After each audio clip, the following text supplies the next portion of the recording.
Zen Cat and Groove Master Academy take you on an unplanned dive into the repair of the Casio PX100. This instrument was released in 2003. I bought mine on a whim, a floor model, in 2005. Once we got into this thing, it was amazing how repairable everything is.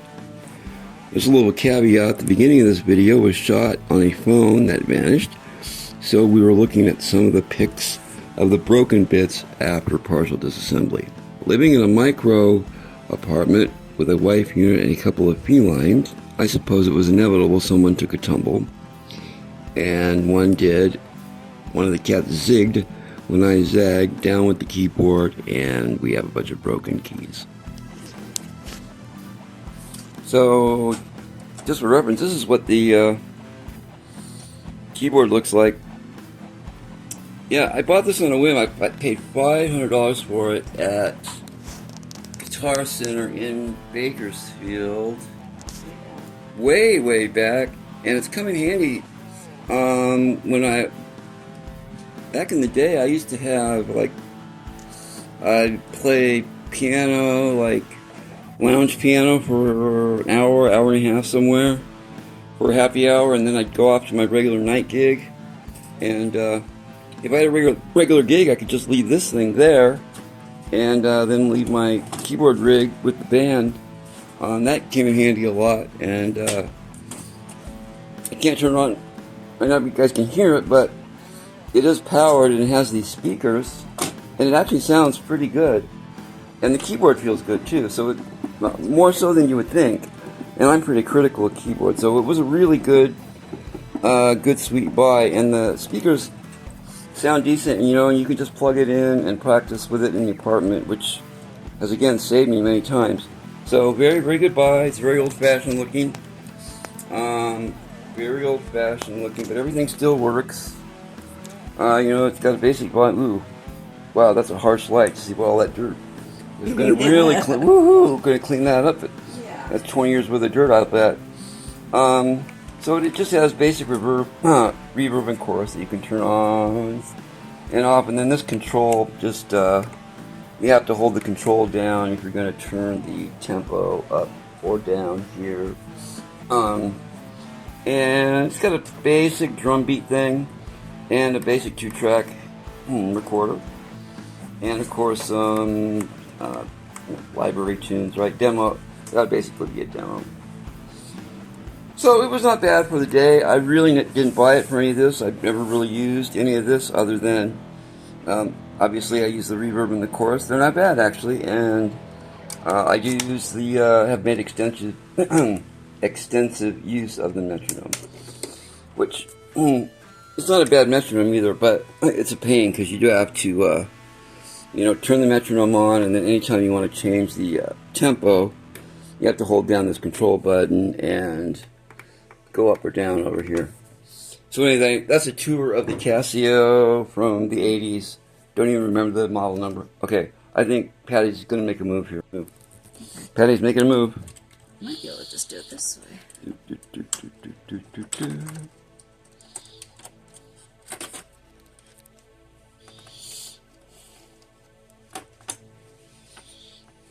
Why don't you talk to us about what you're doing, Boom? Using paper clips, which are one of the handiest inventions ever made. There you go. And, there you have it. Brewmaster Academy. To find Paper clips are the handiest invention ever made.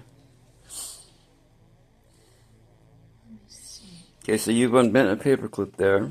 Mm-hmm. I'm just trying to figure out where to hook into. Well, there's a screw hole there. It's not very big, but you could get the paper clip through it. Right. There's also something here. Yeah. Oh, no. Yeah. I'm not sure what that goes to, but... You find something else? I don't know. Apparently. Okay. I don't know if it'll actually hold anything up. Okay, so Patty is doing a great job of temporarily affixing this panel so we don't stress the electronics while we continue to research what's going on that other side. You got So real quick, I was talking about the other side. Oh, good. It looks like the light from the camera will actually light this pretty well. So I talked about having to have this soldered in because back in the day anyway, I'm not gonna bag on any other Casio other than this one, which is way, way old, and I bought it on a whim, which I'm glad I did because it's come in really handy. But anyway, this is a proprietary, well, it's obviously not a proprietary plug, but it's a proprietary, it's like the, I don't know, the polarity's weird or something, so couldn't really get another one reasonably, so just went in and got another comparable power supply, and just, as you can see, it's obviously not real high voltage went in there, right? Just went in there and soldered it to the board, and it's been working fine ever since, just like that. So, alright, just wanted to show that. We're going to continue with the disassembly now. So here's what I was talking about. Ooh, that's clearly not good right there. So this is as far as we have been into this bad boy before. Boom, can you come in for a second? I'm sorry, I wasn't thinking ahead. Yeah, Mrs. Groovemaster Academy is going to give us a hint. Can you just hold that? Thank you. So, okay, so as you can see, this is where, yeah, this is as far as we've been in, because we brought in the cably here, and, see, it went, we brought it through here, and then soldered it onto the board right there, and it's hard to work the camera looks a little magnified. Anyway, so yeah, not the best soldering job, but it has stayed stable for a long time, so it must not have been too bad. So now we're going to go in deeper. Like I said, I've been looking at pictures of this. This shouldn't be too bad. I will be back again in a minute. Troopers, thank you. Boom. Appreciate it very much. If I could break up something to... I think we have decided that these outer screws here, I'm really sorry about, wow, that light's bright. At least to the sensor. These outer screws here are attachment, and these inner ones are structural, so we are going to proceed on that assumption. And yeah, it's interesting trying to work through the camera. Well, I don't think this is a journey you guys can go on with me, so I will be back in a few. Bye. Okay, so we have taken a step back and consulted. And kind of missed something obvious here. There's some deep screws here. I hope we didn't take these other ones out unnecessarily, wherever they are. Those and those. Alright, so these are pretty deep. And wherever they are, sorry, I always forget where the actual camera part is on the phone. There we go. So yeah, we got a nice Phillips head down there, and I have the snap-on screwdriver of just the appropriate length to do the job. So let's do that.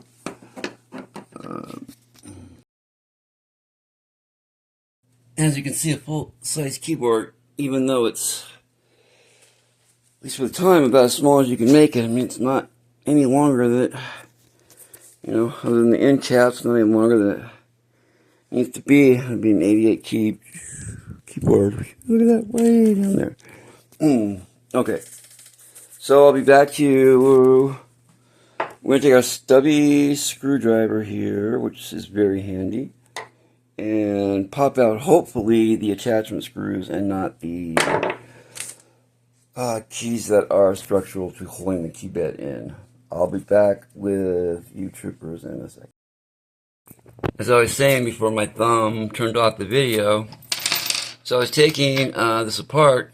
A bunch of these pretty beefy spacers fell out, and I don't recall seeing those in any of the research I've done on how to take this apart. So, just like back in the day, one of the reasons I got good at working on the motorcycles was because whenever I encountered something I didn't understand or surprised me, I didn't just continue on and break things. I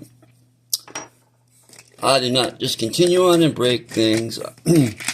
I took a step back and got a little more knowledge and then continued on. So I think that's what we're going to do here. We can still practice on the little Kurzweil. It's not as good for the old fingers, but it's better than nothing. So yeah, okay. I'll talk to you guys soon. Cheers. Bye. So if you got to the end of the video, thanks for sticking around. This is just part one. We're going slowly and carefully through this keyboard. And thank you for you. See you guys. I'm starting to see what the niche for this channel might be. I need to get this keyboard repaired first, so I hope you found this interesting and are going to be part of the community. Thanks. This is Cameron, Groove Master Academy. See you very soon. Bye.